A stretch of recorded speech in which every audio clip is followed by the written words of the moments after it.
नमस्कार दोस्तों, आपका स्वागत है आपके अपने चैनल TGNI वर्ल्ड में।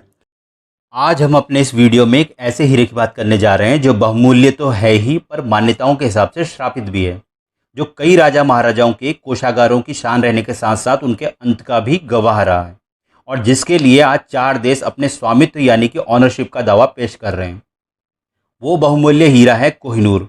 कोहिनूर के इतिहास की बात की जाए तो इसमें 2 अलग अलग मत सामने आते हैं। अगर पुराणों की माने तो इसका इतिहास 5000 वर्ष पुराना है। 5000 वर्ष पहले संस्कृत भाषा में इस हीरे को संयमंतक नाम से उल्लेखित किया गया, पर इतिहासकारों का मत है कि यह हीरा कई सदी पहले कृष्णा नदी के किनारे मौजूद कोल्लूर खदान से निकाला गया था, जो कि अभी आंध्र प्रदेश में आता है। मुगल शासक बाबर ने अपने बाबरनामा में इस हीरे का जिक्र करते हुए लिखा है कि 14वीं सदी में अलाउद्दीन खिलजी ने दक्षिण भारत पर राज कर रहे काकतीय वंश, जो कि अभी के आंध्र प्रदेश और तेलंगाना में आता है, उसके राजा प्रताप रुद्र को हराकर इस बहुमूल्य हीरे को ले लिया था। खिलजी वंश 1290 से 1320 तक दिल्ली की सत्ता पर काबिज रहा। उसके बाद 1320 से 1413 तक तुगलक वंश का कब्जा रहा। फिर 1414 से 1451 तक सैयद वंश और 1451 से 1526 तक लोधी वंश ने दिल्ली की सल्तनत संभाली। 1526 में मुगल वंश के शासक बाबर और लोधी वंश के शासक इब्राहिम लोधी के बीच पानीपत के मैदान में घमासान युद्ध हुआ, और इसमें मुगल वंश के शासक बाबर की जीत हुई, और यह बहुमूल्य हीरा लोधी वंश से होता हुआ बाबर के पास यानी कि मुगल वंश के पास आ गया। बाबर ने अपने बाबरनामा में लिखा है कि यह हीरा इतना महंगा है कि इसकी कीमत में पूरा संसार 2 दिन तक पेट भर सकता है। उन्होंने इस हीरे को बाबर का हीरा नाम दिया।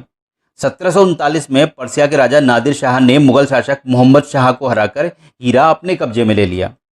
1635 में मुगल शासक शाहजहां ने हीरो मोतियों से जुड़ा पीकॉक यानी कि मोर रूपी सिंहासन बनाया, जिसे तख्ते ताउस कहते हैं, या फिर हिंदी में मयूर सिंहासन बोलते हैं। कहते हैं उस सिंहासन की कीमत ताजमहल से भी 4 गुना ज़्यादा थी। उसी सिंहासन में बने एक मोर के सिर पर इस हीरे को लगाया गया था। पर्सिया का शासक नादिर शाह मुगल शासक मोहम्मद शाह को हराकर इस मयूर सिंहासन को या तख्ते ताउस को अपने साथ ले गया। सिंहासन के साथ ही कोहिनूर हीरा भी नादिर शाह के कब्जे में चला गया, और लंबे समय तक यह हीरा पर्शिया में रहा। फिर 1747 में राजनीतिक लड़ाई के चलते नादिर शाह की हत्या हो गई, और यह हीरा नादिर शाह के पोते ने जनरल अहमद शाह दुर्रानी, जिन्हें अहमद शाह अब्दाली के नाम से भी जाना जाता है, उन्हें सौंप दिया। अहमद शाह दुरानी को अफगान साम्राज्य का संस्थापक भी कहा जाता है। अहमद शाह दुरानी के बाद यह हीरा उनके वंश के ही शासक शाह शुजा दुरानी तक पहुंचा, पर तख्तापलट के बाद वे कोहिनूर को अपने साथ ले आए, और 1813 में उनके द्वारा यह हीरा शेर पंजाब महाराजा रणजीत सिंह को मिल गया। 26 जून 1839 को महाराजा रणजीत सिंह की मौत के एक दिन पहले कोहिनूर हीरे को लेकर दरबारियों में जंग छिड़ गई। महाराजा रणजीत सिंह ने अपने सबसे बड़े बेटे खड़क सिंह को उत्तराधिकारी नियुक्त किया था, सो उनकी मृत्यु के बाद गद्दी और कोहिनूर हीरा खड़क सिंह को मिल गया। मगर महाराजा रणजीत सिंह के प्रधानमंत्री ध्यान सिंह ने बगावत कर ली, और हीरा ध्यान सिंह के भाई और जम्मू के राजा गुलाब सिंह के पास पहुंच गया। जनवरी 1841 में गुलाब सिंह ने कोहिनूर हीरे को फिर से सिख महाराज शेर सिंह को दे दिया। शेर सिंह भी महाराजा रणजीत सिंह के ही बेटे थे। 15 सितंबर 1843 को शेर सिंह और प्रधानमंत्री ध्यान सिंह की तख्तापलट में हत्या कर दी गई, पर अगले दिन ही ध्यान सिंह के बेटे हीरा सिंह ने हत्या का बदला ले लिया, और महाराजा रणजीत सिंह के 5 वर्षीय बेटे दलीप सिंह को गद्दी पर बैठाया, और खुद 24 साल की उम्र में अपने पिता की तरह ही महाराजा के प्रधानमंत्री बन गए। 1839 में ब्रिटिश इंडिया कंपनी ने सिख साम्राज्य को हरा दिया, और दोनों पक्षों के बीच लाहौर संधि हुई। इसी संधि के तहत महाराजा दलीप सिंह ने बहुमूल्य कोहिनूर हीरा तोहफे के रूप में महारानी विक्टोरिया को सौंप दिया। हालांकि महाराजा रणजीत सिंह ने अपनी वसीयत में कोहिनूर हीरे को उनकी मृत्यु के बाद उड़ीसा के प्रसिद्ध मंदिर जगन्नाथपुरी को देने की बात कही थी, परंतु ईस्ट इंडिया कंपनी ने महाराजा की इस वसीयत को मानने से साफ इनकार कर दिया, और 1850 में कोहिनूर हीरे को एक तिजोरी में बंद करके HMS मदेहा जहाज पर लादकर इंग्लैंड पहुंचा दिया गया। 3 जुलाई 1850 को ईस्ट इंडिया कंपनी के डिप्टी चेयरमैन ने बकिंगम पैलेस में महारानी विक्टोरिया के सामने कोहिनूर हीरा पेश किया। 1851 में लंदन के हाइड पार्क में इस हीरे को आम जनता के देखने के लिए रखा गया।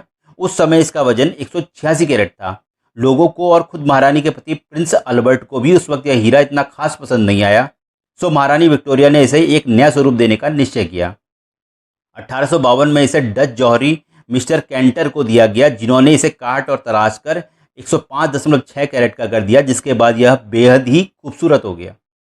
महारानी विक्टोरिया ने अपनी वसीयत में लिखा था कि कोहिनूर को केवल महिलाओं द्वारा ही पहना जाना चाहिए। अगर किसी समय कोई पुरुष राज्य का शासक बनता है तो उसकी पत्नी को ही कोहिनूर पहनने का अधिकार होगा, क्योंकि हिंदी साहित्य में हीरे को लेकर यह विश्वास या अंधविश्वास प्रचलित था कि जो भी पुरुष इस हीरे को पहनेगा उसे श्राप लगेगा और वो कई दोषों से घिर जाएगा। वह व्यक्ति सभी प्रकार की बदकिस्मती के लिए जाना जाएगा और इसे केवल औरत या भगवान ही पहन सकते हैं, जो इन सभी दोषों से दूर रहेंगे।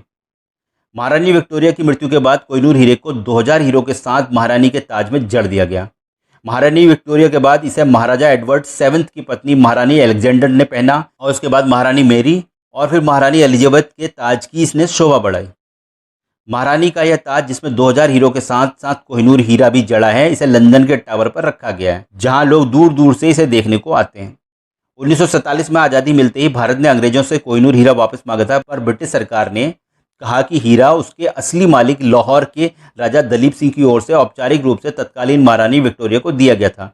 सो कोहिनूर का मामला नॉन नेगोशिएबल है, यानी कि इस मुद्दे पर कोई भी मोलभाव नहीं किया जा सकता। 1953 में महारानी एलिजाबेथ द्वितीय के राजतिलक के दौरान भी भारत सरकार द्वारा कोहिनूर की मांग की गई, पर ब्रिटिश सरकार ने मांग खारिज कर दी। इसके बाद 2000 में भी कई बार भारतीय सदन ने कोहिनूर पर भारतीय दावा पेश किया, पर हासिल कुछ भी नहीं हुआ। 2010 में ब्रिटेन के तत्कालीन प्रधानमंत्री डेविड कैमरून ने कोहिनूर को लौटाने की मांग पर कहा कि अगर ब्रिटिश सरकार प्रत्येक देश के दावे को सही मानते हुए अमूल्य रत्न एवं वस्तुएं लौटाती रही तो कुछ ही समय में ब्रिटिश संग्रहालय अमूल्य धरोहर से खाली हो जाएगा। फरवरी 2013 में ब्रिटिश प्रधानमंत्री कैमरून ने भारतीय दौरे के दौरान भी कोहिनूर को लौटाने से साफ इंकार कर दिया। 2016 में एक एनजीओ ने भारतीय सुप्रीम कोर्ट में पीआईएल दायर कर कोहिनूर को वापस लाने की मांग रखी थी। तब सरकार ने कोर्ट में जवाब दिया था कि कोहिनूर हीरा सिख महाराज ने अंग्रेजों को सिख युद्धों में मदद के लिए दिया था। कोहिनूर हीरा चोरी की गई वस्तु नहीं है। पाकिस्तान ने भी 1976 में कोहिनूर पर दावा पेश किया था। तब के पाकिस्तानी प्रधानमंत्री जुल्फिकार अली भुट्टो ने ब्रिटिश प्रधानमंत्री जेम्स कैलगन को कोहिनूर हीरा पाकिस्तान को वापस लौटाने की बात कही थी, पर ब्रिटिश प्रधानमंत्री ने 1849 की लाहौर शांति संधि का हवाला देकर अपील खारिज कर दी। पाकिस्तान के अलावा अफगानिस्तान ने भी 2000 में कोहिनूर पर दावा ठोक दिया था। तब के तालिबानी विदेश मामलों के प्रवक्ता फैज अहमद फैज ने कहा था कि हीरे का इतिहास बताता है कि यह अफगानिस्तान से ही छीनकर भारत को दिया गया और फिर वहां से ब्रिटेन को, इसलिए अफगानिस्तान कोहिनूर हीरे का प्रबल दावेदार है। आपकी इसमें क्या राय है? क्या ब्रिटिश सरकार कभी भी इतने अनमोल हीरे को किसी भी देश को सौंपने को तैयार होगी, या फिर यह हीरा हमेशा ब्रिटिश म्यूजियम की शोभा बढ़ाता रहेगा? आपकी इसमें जो भी राय हो कृपया कमेंट्स करके हमें जरूर बताएं। धन्यवाद। यदि आप इस वीडियो को YouTube में देख रहे हैं तो कृपया चैनल को बेल आइकन के साथ सब्सक्राइब जरूर करें, और यदि Facebook या फिर Instagram में देख रहे हैं तो कृपया पेज को फॉलो करना ना भूलें। धन्यवाद।